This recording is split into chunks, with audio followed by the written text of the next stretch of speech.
أشهد أن لا إله إلا الله وحده لا شريك له وأشهد أن محمدا عبده ورسوله أما بعد فأعوذ بالله من الشيطان الرجيم بسم الله الرحمن الرحيم الحمد لله رب العالمين الرحمن الرحيم مالك يوم الدين إياك نعبد وإياك نستعين اهدنا الصراط المستقيم صراط الذين أنعمت عليهم غير المغضوب عليهم ولا الضالين.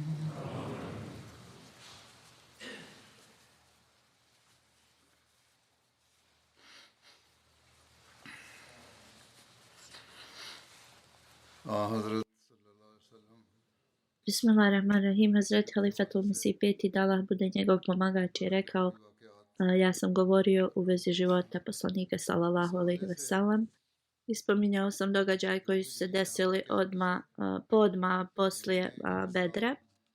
Jedan događaj koji se desio u drugoj godini poslije hidžre je bio u vezi Džennetul Baki, to je mezarje u Medini. I detalji u vezi toga su sljedeći. Kada je poslanik sallallahu alejhi ve sellem se doselio u Medinu, bilo je mnogo mezarja ili groblja i razne arapske plemena su imala svoje groblja i Jevreji su također imali svoje. I pošto je Medina bila tako podijeljena u ta plemena i razne predjele, svi su imali svoje podijeljene groblje. Neka su bila poznatija od drugih. Kuba je imala najveće, onda Benu Zafer pleme je imalo isto, Benu Selma pleme je i druga groblja Benu Saida. I također gdje je džamija poslanika sallallahu alejhi ve sellem izgrađena i tu se nalazilo u blizini neko groblje od idolopoklonika. I kada je poslanik sallallahu alejhi ve sellem izabrao to mjesto da bude gdje će se muslimani ukopavati, to ima posebno značenje. U jednom hadisu se prenosi da je poslanik sallallahu alejhi ve sellem tražio mjesto gdje će se samo muslimani sahranjivati i poslanik sallallahu alejhi ve sellem je tražio to mjesto i Bakijul Garkat je bilo izabrato mjesto. Poslanik sallallahu alejhi ve sellem je rekao da meni je naređeno da Bakijul Garkat bude izabrano mjesto. Bakijul Hathaba se također bilo poznato ovo mjesto. Tu su bila neko dosta grmlja i neka drveća i bilo je mnogo komaraca. I kada moglo se vidjeti kada bi ti komarci dolazili na to mjesto, isto kao oblak prašine da se dizao koliko ih je bilo tu. Prva osoba tu koja je ukopana je Hazreti Osman bin Mazun radijallahu anhu. Poslanik sallallahu alejhi ve sellem je stavio kamen kao za prepoznavanje i rekao je da on prvi tu ukopat i onda kada bi neko preminuo poslije njega, pitali bi poslanika sallallahu alejhi ve sellem gdje da ukopaju te ljude i poslanik bi onda rekao ukopajte ga blizu Usmana bin Mazuma. Na arapskom baki znači mjesto gdje ima mnogo drveća. Bakijul Garkad je ovo mjesto bilo poznato zato što imalo to Garkad drveće. Također je imalo dosta grmova i poslije je to nazvato Džennetul Baki. Džennet što znači bašča ili džennet. I prema mnogim nearapima kad posjećuju to se kaže da je to Džennetul Baki. Abdulhamid Kadri sahib spominje ove detalje i kaže ne bi trebali da zaboravimo da Arapi inače govore za mezare da je to kao džennet, znači groblje ili mezarje. Mokabrul Baki je poznato također među beduinima, ovo da se tako zvalo mjesto.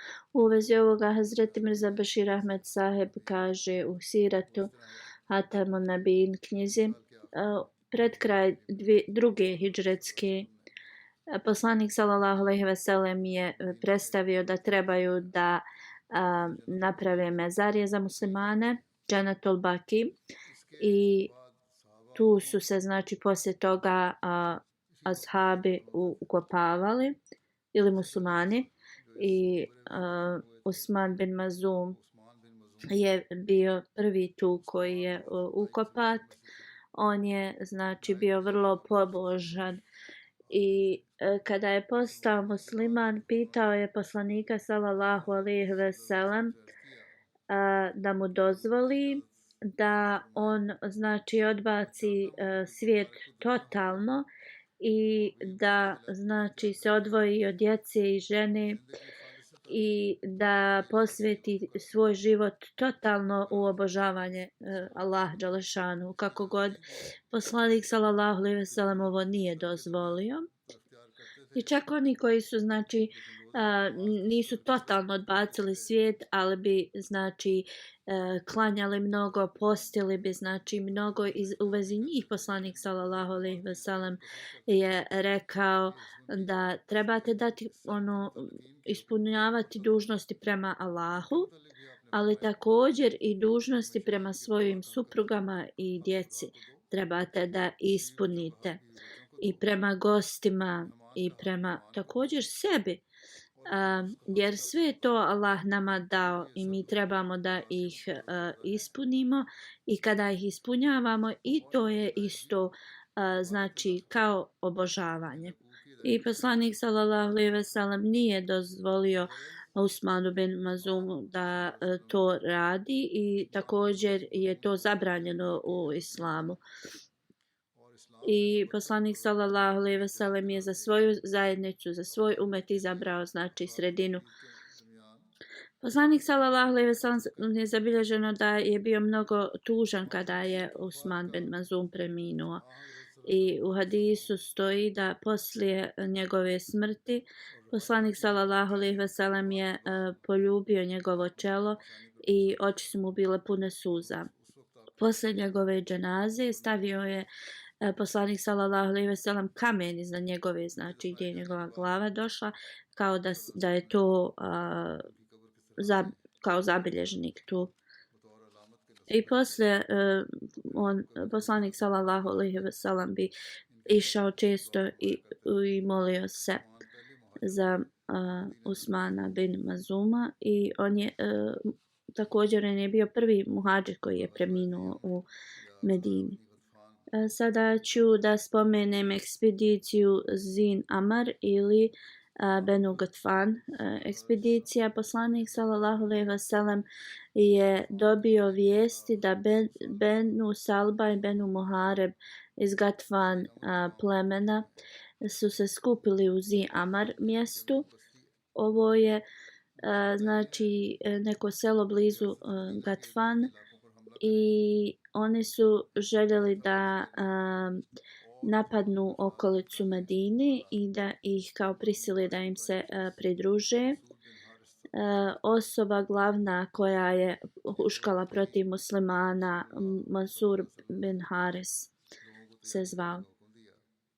I čim je dobio vijesti, poslanik sallallahu alejhi ve sellem je naredio ljudima da se pripremaju. 450 ashaba su krenuli uz poslanika sallallahu alejhi ve sellem. Hazreti Usman bin Affan je bio glavni u Medini ili zamjenik poslanika sallallahu alejhi ve sellem. To se desilo u Rebio Levelu 3. hidžretskoj godini. 12. Rebio Levela je poslanik sallallahu alejhi ve sellem krenuo i 11 dana je znači bio odsutan. 24. se poslanik sallallahu alejhi ve sellem vratio u Medinu. Dijamar je bilo mjesto gdje su oni kao kampovali da bi saznali informacije u vezi ovoga i zbog toga Zijamar se zove ta ekspedicija ili ekspedicija Benu Gatfan.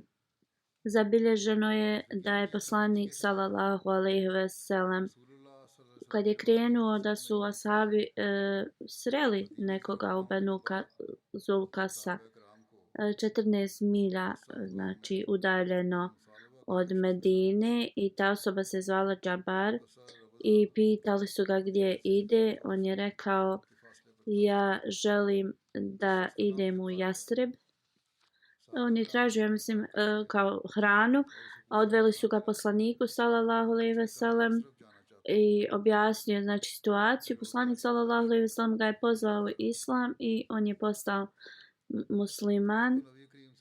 A ova osoba je rekla poslaniku sallallahu alejhi ve sellem o Muhammede, oni nikada neće se boriti protiv tebe, ako saznaju da dolaziš, oni će da pobjegnu na vrh planine. Oni su željeli da napadnu kao okolinu Medine, a ne da se bore protiv muslimana. I on je također rekao da on želi da ide s muslimanima i Hazreti Bilal je bio znači on je bio uz Hazreti Bilala, a poslanik sallallahu alejhi ve sellem mu je rekao da bude uz njega i ova osoba je znači odvela drugim putem i stigli su tu u to mjesto. Kada su ti ljudi vidjeli da muslimani dolaze, oni su pobjegli. Poslanik sallallahu alejhi ve sellem je došao do izvora Zijamar i tu su kampovali. Tada je kiša počela da pada i znači njihova odjeća je bila sva mokra i poslanikova sallallahu alejhi ve sellem također. I onda je poslanik sallallahu alejhi ve sellem objesio svoju odjeću na drvo da se osuši i legao je znači ispod tog drveta. Svi ashabi su bili zauzeti i radili su nešto. I ovdje su znači nevjernici planirali da ubiju poslanika sallallahu alejhi ve sellem. Zapisano je da je ta jedna osoba podigla kao mač na poslanika. Rečeno je da su ti ljudi podigli se na planinu i vidjeli su sve gdje i kuda se muslimani kreću. I onda kada su idolopoklonici vidjeli da je poslanik sallallahu alejhi ve sellem sam i da leži, onda su otišli kod toga poglavice koji je bio znači hrabriji i rekli su mu sada čas poslanik sallallahu alejhi ve sellem leži sam, sada je tvoja dužnost da ti se znači pobrineš za ovo.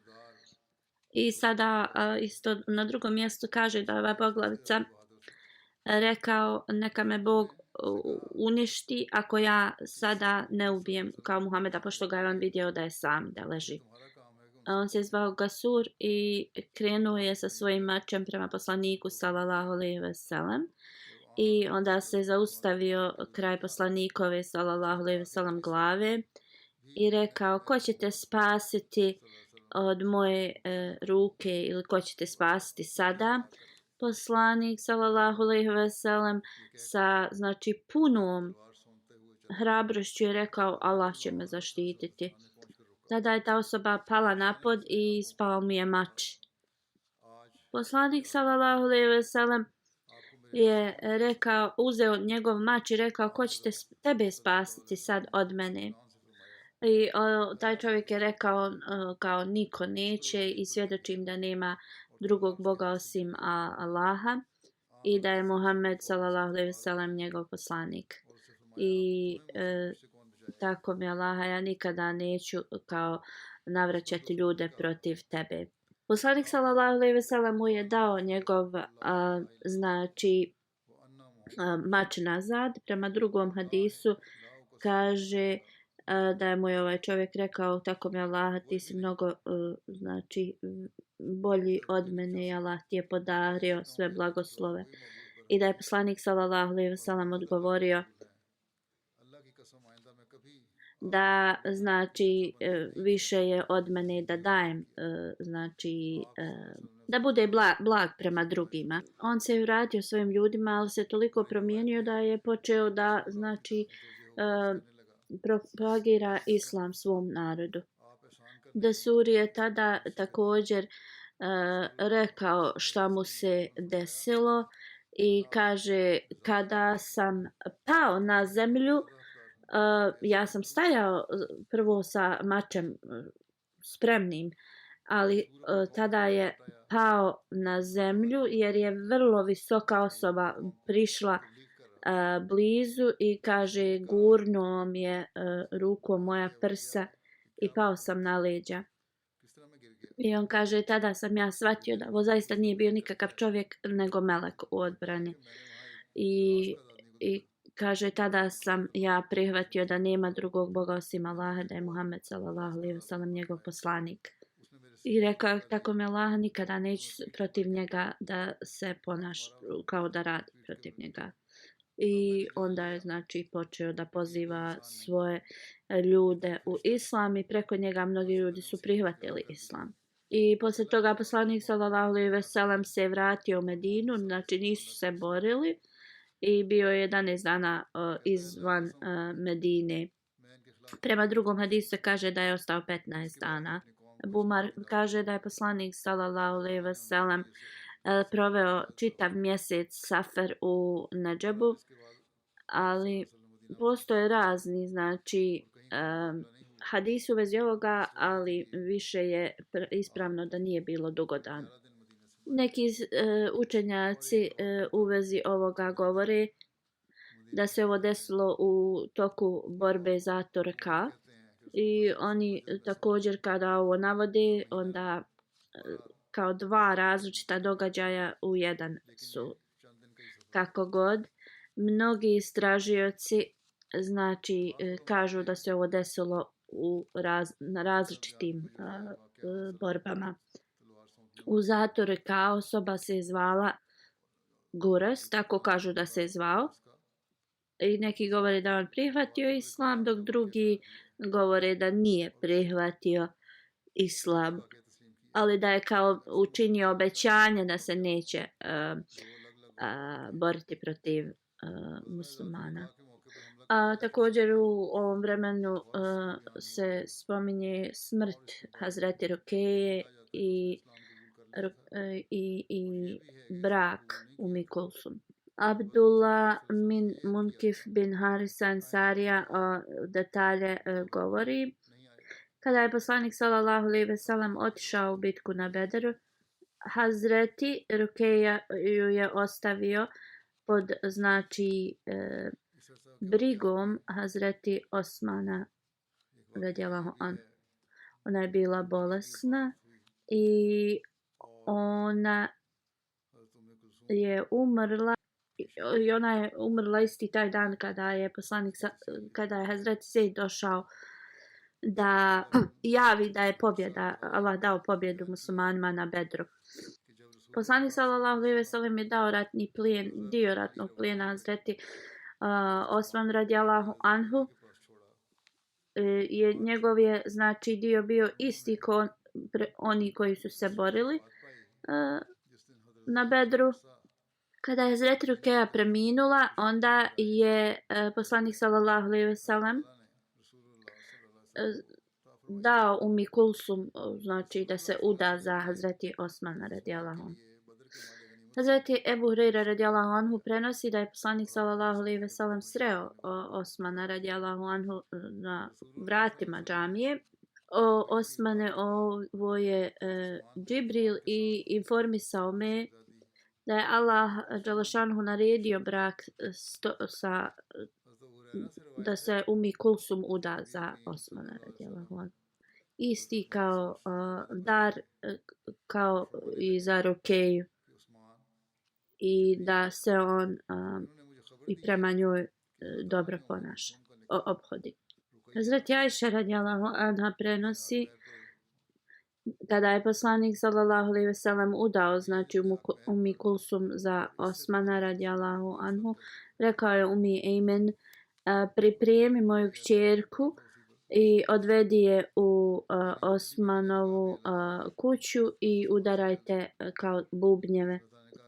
Poslanik sallallahu alejhi ve sellem je posjetio Ummi Kulsum 3 dana poslije i pitao je, moja draga kćerko, kakav je tvoj muž? Ona je rekla, on je odličan muž.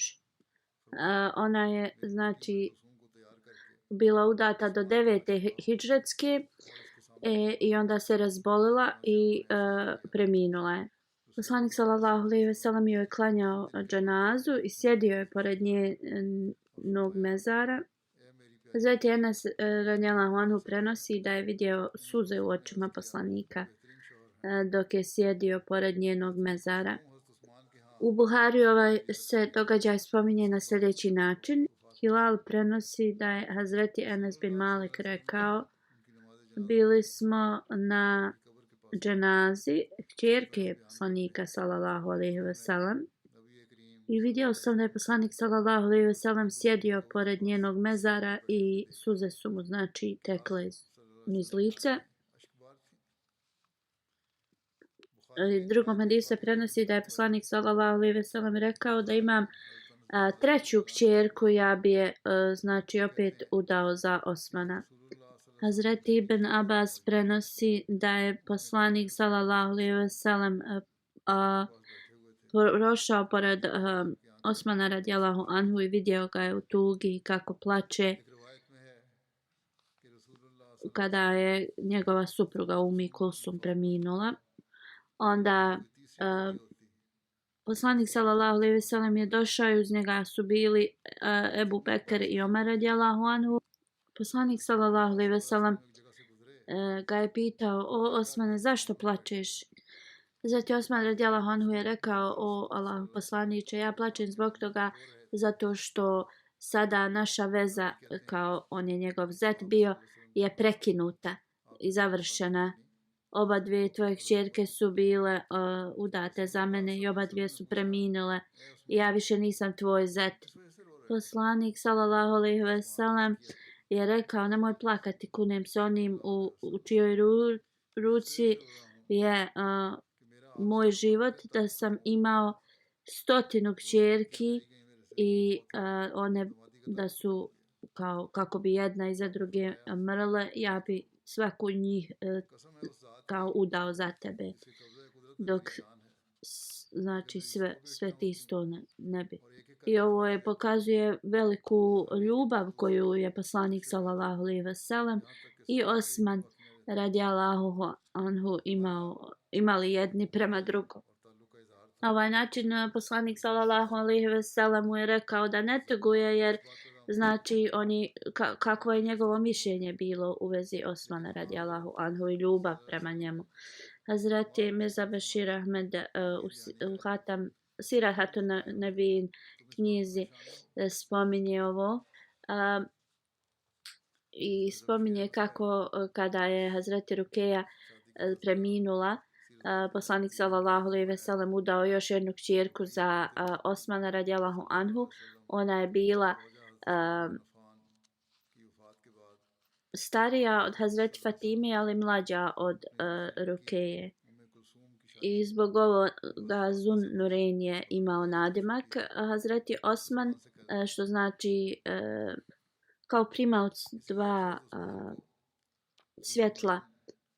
A ovo je bio drugi brak Umi Kulsum zato što su ona i Hazret Rukeja bile udate za sinove Ebu Leheba, amidže znači poslanikovog. Ali prije nego što su one znači živjele s njima, to je bilo završeno zbog opozicije prema islamu.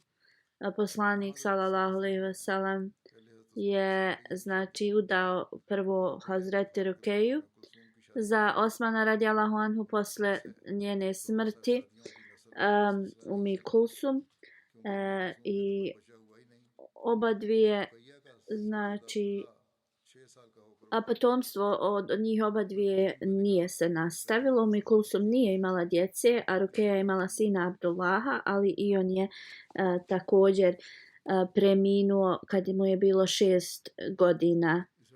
U Rabiul Evelu, 3. hidžretskoj, Umi Kulsum se znači udala za Osmana radijallahu anhu.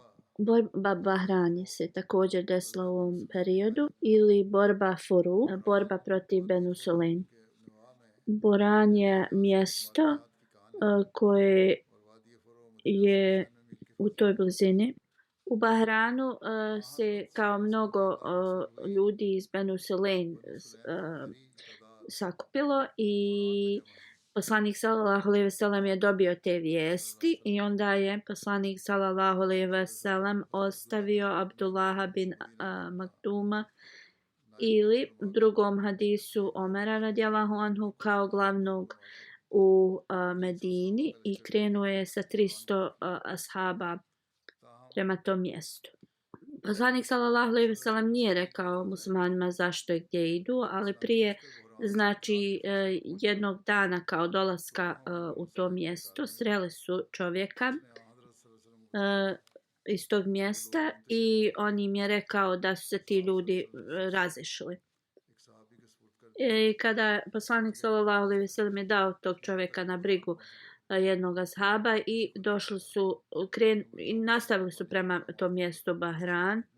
I kada nisu našli nikoga tu, znači svi su se razišli, onda je poslanik sallallahu alejhi ve sellem posle toga se vratio u Medinu i znači nisu se borili. Poslanik sallallahu alejhi ve sellem u 6. džemadil ula je otišao, krenuo iz Medine i posle 10 znači dana je se vratio.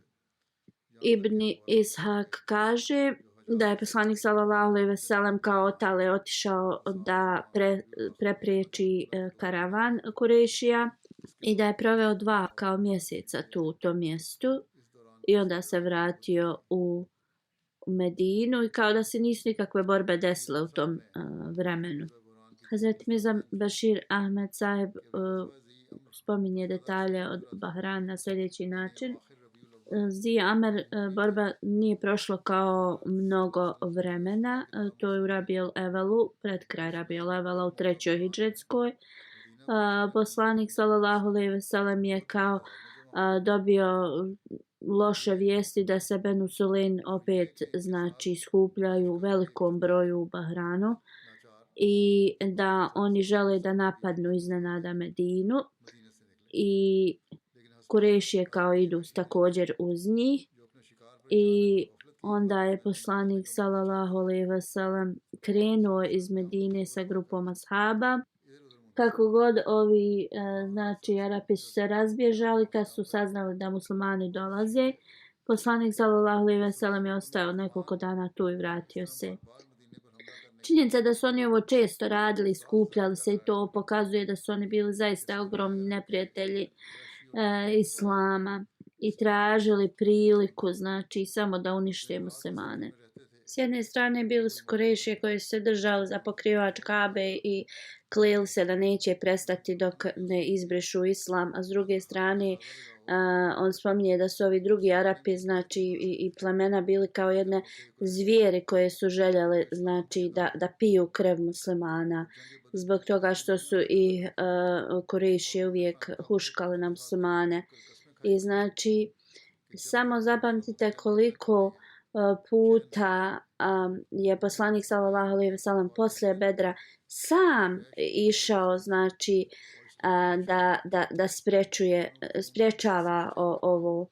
Sir William kaže da su to bili dani koji su bili prevrući i kao arapska pustinja, znači kako je tu vruće, i da znači ovaj oprez koji je poslanik sallallahu alejhi ve sellem uvijek držao i Allahovi blagoslovi, znači, i da poslanik sallallahu alejhi ve sellem uvijek nije imao strategije da zaustavite neprijatelje koji su željeli kao brzo da napadnu, onda muslimani bi zaista bili uništeni u tim danima. Ovo su znači bili izvana znači opasnosti, ali toliko je bilo iznutra opasnosti. U Medini, na primjer, to su bili ljudi koji su nazvati licemjerima zbog toga što su uvijek, znači, pokušavali da nešto urade, da nanesu štetu muslimanima i znači nije uopšte previše reći da su to bile kao zmije u travi. Onda su također, ne samo da su ti bili licemjeri i izdajnici, nego su također bili i jevrejska plemena koja su uvijek tražili priliku da nešto uradi. Znači kako je to bilo grozno vrijeme za muslimane. Ubej bin Kab, istaknuti ashab, kaže da muslimani ni navečer ni u toku dana ne bi, znači, svoje oružje odlagali i opremu. Uvijek su bili spremni, znači, za napad. I oni bi jedni drugima govorili kao čekaju vrijeme da dođe, da se ne boje da spavaju navečer, osim da imaju strah od Boga. Znači koliko su teške ove riječi i koliko su oni željeli, znači, da imaju mir. I ovakve, znači, situacija je prisutna i na današnjicu u nekim mjestima, posebno Palestina. Zaid bin Harsa ekspedicija, detalji su sljedeći. Znači, pobjeda Benu Sulaim, istjeravanje Benu Gatfan, bijeg Ebu Sufjana u bitci Safik i pobjeda Benu Salba i Muhareb u Benu Gatfan, znači borbi. Ovo je, znači, sve testimonije povećavanja armije. A iznad svega je, znači, pobjeda vjernika i stid idolopoklonika u bitci na Bedru. I ovo je zaista dovelo velike ekonomske poraze za nevjernike, jer mnogi, znači, putevi koji bi oni trgovali su prolazili kroz Medinu, zapadno od Medine.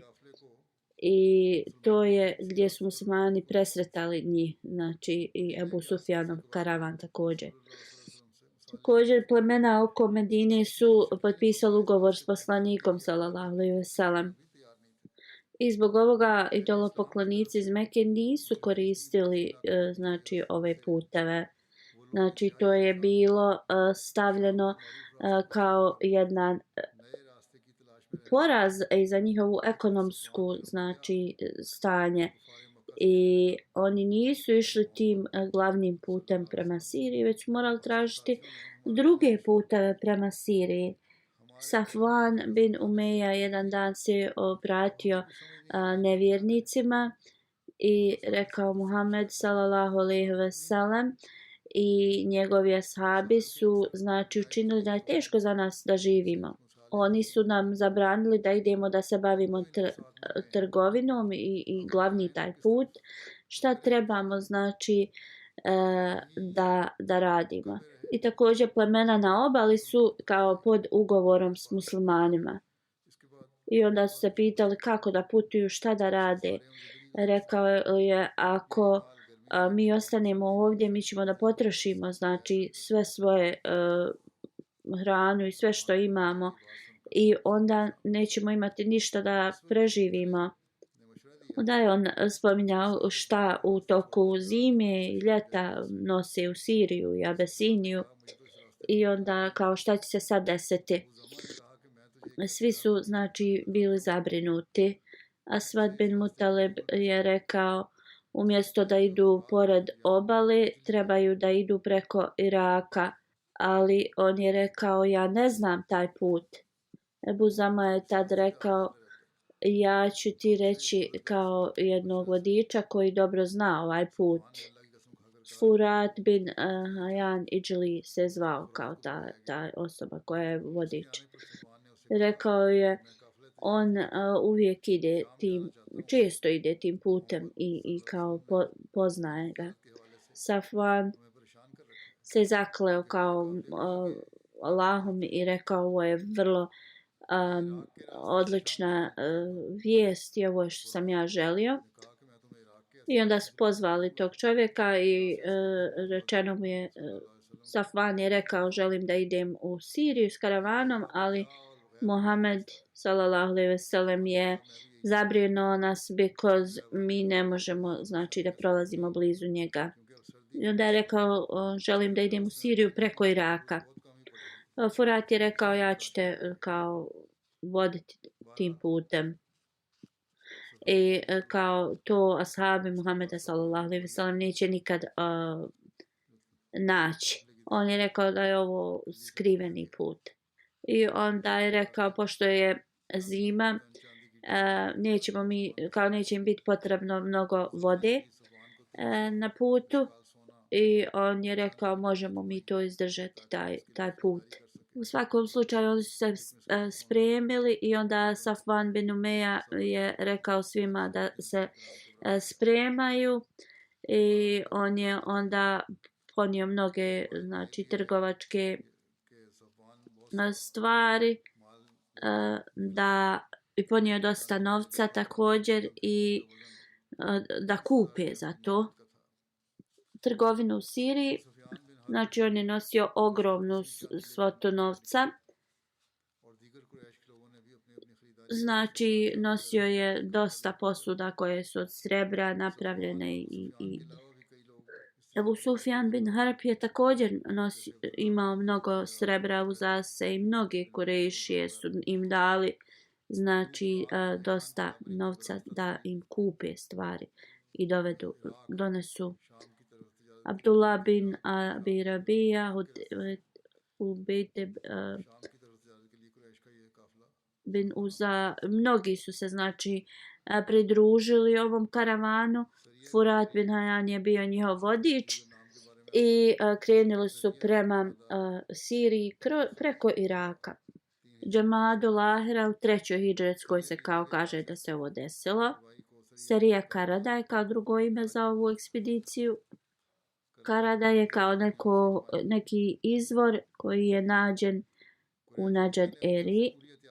Kurejšije su bili vrlo oprezni znači tim putem koji su oni uzeli ili izabrali da idu i oni su znači pokušali i dali sve od sebe da u Medini se ne sazna u vezi ovoga puta, ali Allah dželešanuhu nije dozvolio znači da to bude tajna.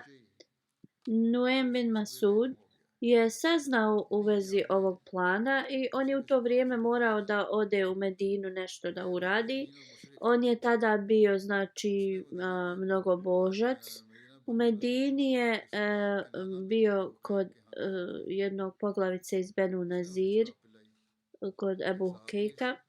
I on mu je dao alkohol znači da pije. Salid bin Dumad bin Aslad je jedan asabio koji je često išao u Benu Nazir pleme. Nuaym en Kinana su bili tu i on je znači vidio.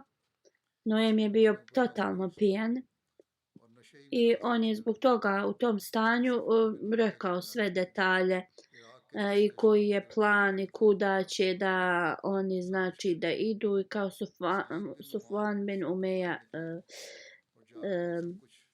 je vodič tog ili glavni. Salid bin Numan je došao poslaniku sallallahu alejhi ve sellem i rekao u vezi ovoga.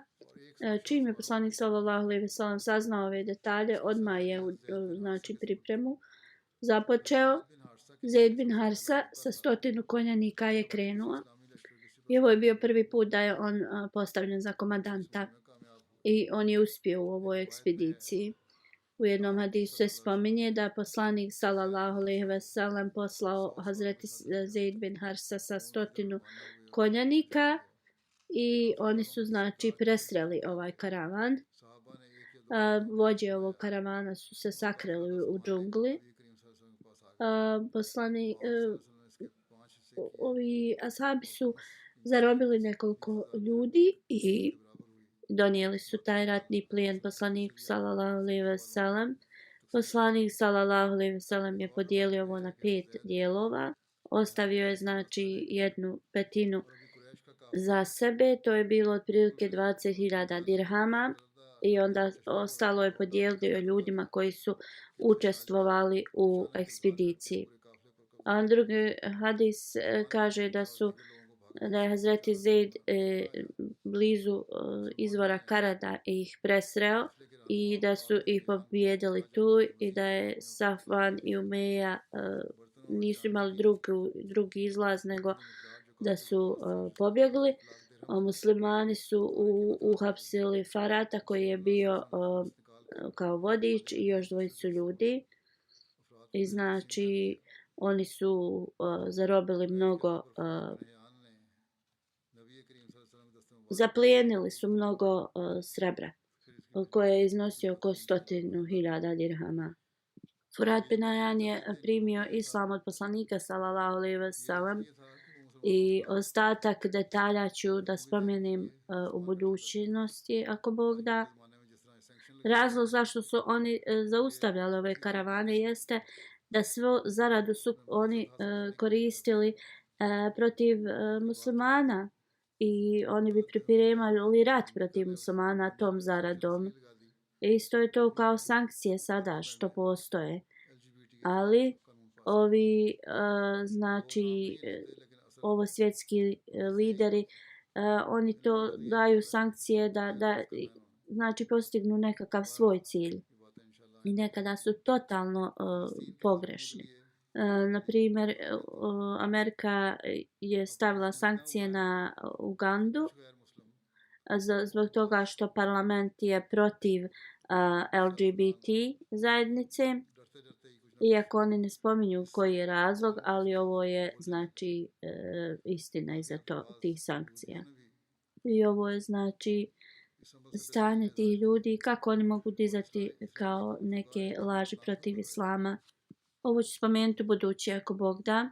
Želim da vas posjetim da nastavite da se molite za ljude znači Palestine i tu opresiju koju oni prolaze. Sada neki nemuslimani, neki političari, iako je to malom broju, ne u malom broju, već kao nisu toliko hrabri i neki Jevreji znači se odvajaju od ove situacije i govore izraelskoj vladi da jednostavno rade loše. Znači neki se glasovi javljaju i od nemuslimana protiv ovoga.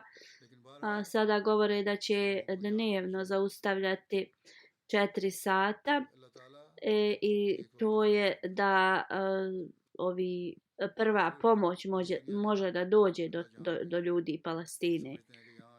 Kako god Allah dželle zna najbolje da li će ovo da bude ispunjeno. I Allah zna kroz šta će u tim 20 ostalih sati Palestinci da prođu, kroz šta. Mnogo onih velikih vlada uopšte ne daje važnost palestinskom narodu. Oni imaju svoje interese, kako god ovi ljudi trebaju da znači da zapamte da Allah dželešanhu kao daje odmor u kratkom vremenu i ovo nije jedini život koji ćemo da živimo. postoji život poslije ovoga, znači na ahiretu. Oni misle ako dobiju sve koristi ovog svijeta da će to biti kao da su postigli sve.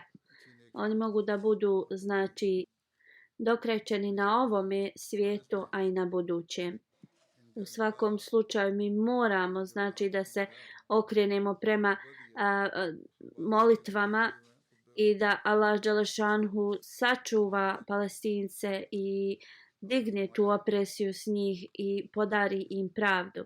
Sada ću da također poslije džume klanjam dženaze u odsustvu. Prva je Mansur Basma sahiba, ona je supruga od Hamid Rahman Khan sahib, preminula je nedavno, inna lillahi wa inna ilaihi rađiun.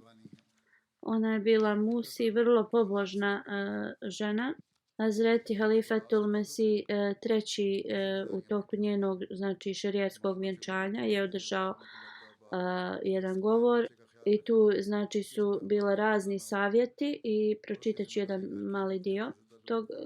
Hazreti Halifatul Mesih treći rahimahullah je rekao kroz znači ovo vjenčanje neke dužnosti i na muškarca i na ženu spadaju koje prije ovoga znači nisu imali. Znači prvo dužnosti koje imaju jedni prema drugu, čovjek ima dužnost prema ženi, žena ima dužnost prema čovjeku. Onda druge dužnosti koje oba dvoje moraju ispuniti je prema njihovom djeci. Znači ove dužnosti su podijeljene između čovjeka i žene, dužnost prema djeci. Na primjer, majka daje mlijeko svom djetetu, to babo ne može. Ali otac može da to napolju pazi to dijete, da ta djeca ne pokupe nikakve loše moralne karakteristike. Majka se brine o svemu što je vezano u kući. Onda ako oba dva roditelja ispune svoje dužnosti, onda naša djeca mogu biti sačuvana. Onda ovi ajeti koji se uče na vjenčanju, Allah dželešanu kaže o ljudi, bojte se Allaha.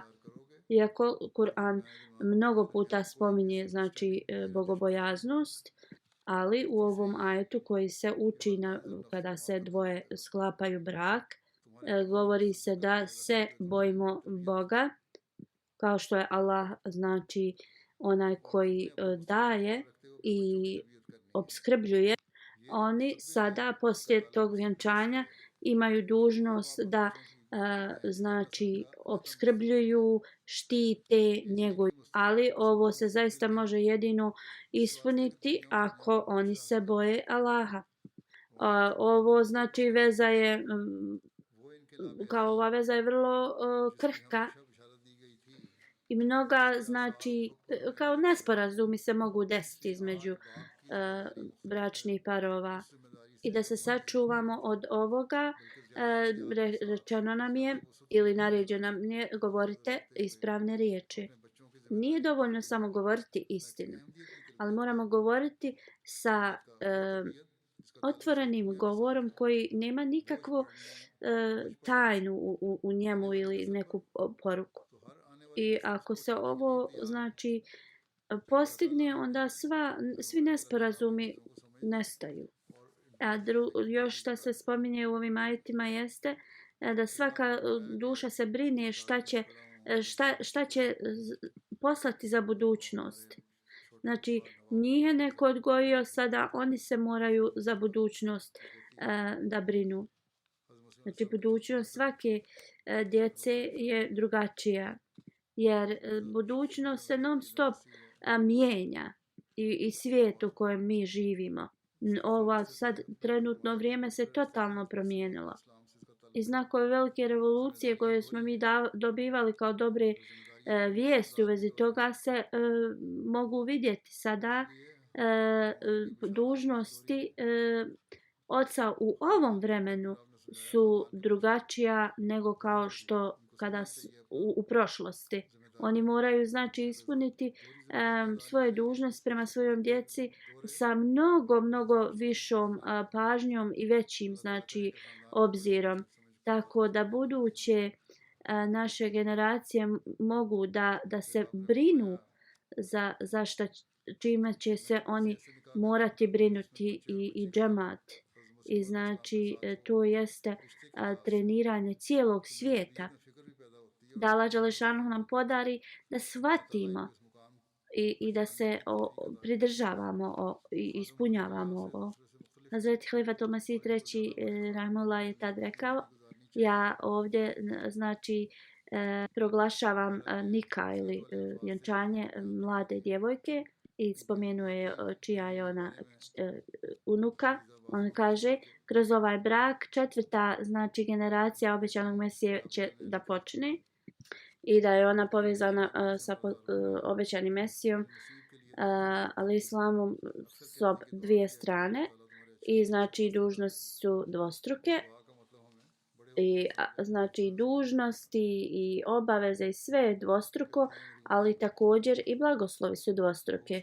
Hazreti Halifatul Mesih III. Je onda rekao tu starijima i djeci iz porodice obećanog Mesija alejhi salama da trebaju da shvate svoje dužnosti, jer ako oni ne budu ispunjavali ove dvostruke dužnosti, onda će također da se suprotstave sa dvostrukom znači opomenom, da Allah dželešanuhu pomogne starima i djeci iz porodice obećanog Mesije alejhi salama da ovo shvate. Hazreti Halifatul Mesih III. Je tada rekao, kada god ja znači radim ili održavam vjenčanje u porodici obećanog Mesija alejhi salama, i ja tada se mnogo molim da oni shvate njihov status i obaveze i dužnosti. I kada dođe da budemo pomoćnici, oni trebaju drugačije da budu veće sluge vjere nego ostali. Ovo su bile njegove riječi upute i ja sam ih spomenuo u vezi njenog sopstvenog života. Basma Mansura sahiba, njena kćerka, piše, ona kaže, od malih nogu nas je znači uspostavila tu vezu sa Allahom dželešanu i uvijek nam je rekla da se molimo da nam Allah uvijek šalje kontakte sa dobrim ljudima. Mi nismo znali šta ova dova znači, ali kao što starima saznali smo kakve su ovo dove. I ona kaže, moja majka se uvijek brinula za druge ljude i ona bi preko svojih potreba uvijek druge znači pomagala. I Halifatul Mesih kaže, to je istina. Izgledalo bi kao ona to znači da sebi nešto uzima i kupuje, ali se time brinula za druge. Ona bi dolazila u London na dželsu i kupovala bi poklone, ali ništa za sebe. To je sve bilo za siromašne. Ona je također odgojila jednu djevojku i poslije pobrinula se da se uda. I ne samo njoj, i mnogim drugima je pomogla da se udaju. Ljudi bi dolazili u njenu kuću i kao da je to bila jedna javna kuhinja, ona bi hranu dijelila. Jedan čovjek koji je čistio ulice u vrijeme ručka, on bi dolazio u njenu kuću i jeo bi. I kada bi drugi znači govorili da sačuva nešto za sebe, ona bi rekla, ja nikad ne mislim od sutra, jer Allah je taj koji se brine za moje sutra. Bila je mnogo znači privržena onima koji su dali život u službi vjere i bila bi u velikom kontaktu s njima i imala bi znači veliku kao pažnju prema njima i rekla bi kao ovi koji su dali život u službi džamata ili vjere, trebamo kao da pazimo na njih i sve bi radila na odličan način. I ona kaže, nikada ne bi pomišljala kako se drugi prema njoj ophode ili ophodili prema njoj. Ona isto također ako bi učinila neku grešku, prva bi se izvinjavala. Iako bi također prema svojim radnicima bi odmah tražila, izvinjavala se. Njen zet kaže, ona je znači potpisala vasijat kada je bila vrlo mlada i Halifetul Mesih kaže ja sam također provjerio njen vasijat status i da je znači potpisala vasijat kad je imala 14 godina. Ona je rekla da je jednom sanjala da kao drži se za Allahovu nogu i u snu plače i ona kaže kad sam se probudila suze su mi bile na licu i kao odtad i uvijek Allah dželešanu se za nju brinuo i ispunio sve njene potrebe.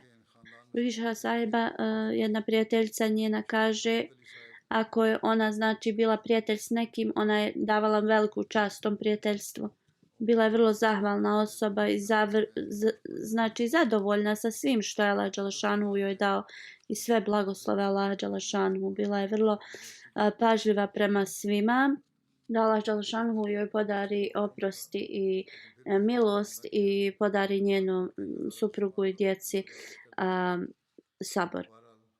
Sljedeća dženaza je Čadri Rašid Ahmed Sahib koji je živio u Americi. Nedavno je preminuo i na lillahi ve inna ilaihi rađiju. Bio je također musi. Njegov sin služi u Los Angelesu džemat. 1974. godine kuća mu je bila zapaljena zbog znači ovoga situacije Ahmedi muslimana u Pakistanu i onda je znači odselio. 2-3 mjeseca poslije se vratio. Kada se vratio, mu je jedan sa fakulteta pitao da plati svu štetu. On je kao digao prst prema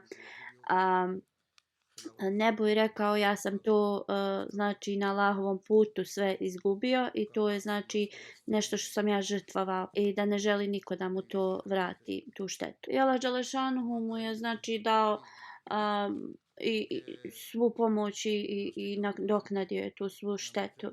On je znači imao veliku ljubav i vezu sa hilafetom i uvijek je ispunjavao sve naredbe od halife u potpunosti. On je bio toliko znači pošten da na univerzitetu je bio osoba koja daje znači stipendije i određuje to. I to je zaista velika pozicija. Jednom je putovao i bio mu je znači plaćena karta za voz, ali kada se je vraćao neka porodica njegova je išla s vozom i on su znači sjedili u drugoj klasi.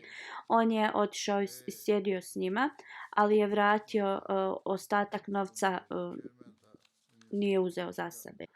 Jednom je otišao znači kod glavnog tog na koledžu i kada je došao taj glavni je rekao drugoj osobi ovo je kao osoba o kojoj sam ti govorio kako je poštena i kako sve radi kako treba i on je tada odmah rekao da je on kao uzeo je tu priliku da on kaže da je on Ahmedi musliman i da je ta poštenje njegovo bilo zbog toga što je on Ahmedi musliman. I ovo je znači pouka ili primjer za Ahmedi da uvijek se ponašaju ispravno i da nikada se znači ne padnu u tu neku financijsku pohlepu. On je bio uvijek na prvom mjestu da se financijski žrtvuje i također bi za roditelje udjelio Tahrike Jadide, Vakfe Jadide i za poslanika sallallahu alejhi ve sellem i obećanog Mesiju alejhi selam. On je bio vrlo posebna osoba i ponašao se prema djeci na fakultetu kao da su to njegova djeca i braća. On kaže uvijek bi se išli u njegovu kuću posebno u toku akšama i klanjali zajedno.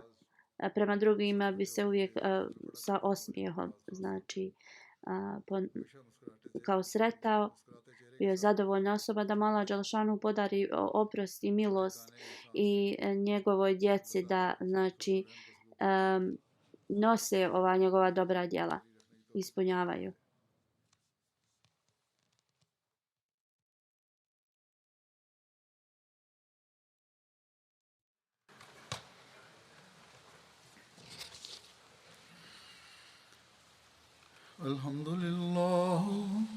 الحمد لله نحمده ونستعينه ونستغفره ونؤمن به ونتوكل عليه ونعوذ بالله من شرور أنفسنا ومن سيئات أعمالنا من يهده الله فلا مضل له ومن يضلل فلا هادي له ونشهد أن لا إله إلا الله ونشهد أن محمدا عبده ورسوله عباد الله رحمكم الله إن الله يأمر بالعدل والإحسان وإيتاء ذي القربى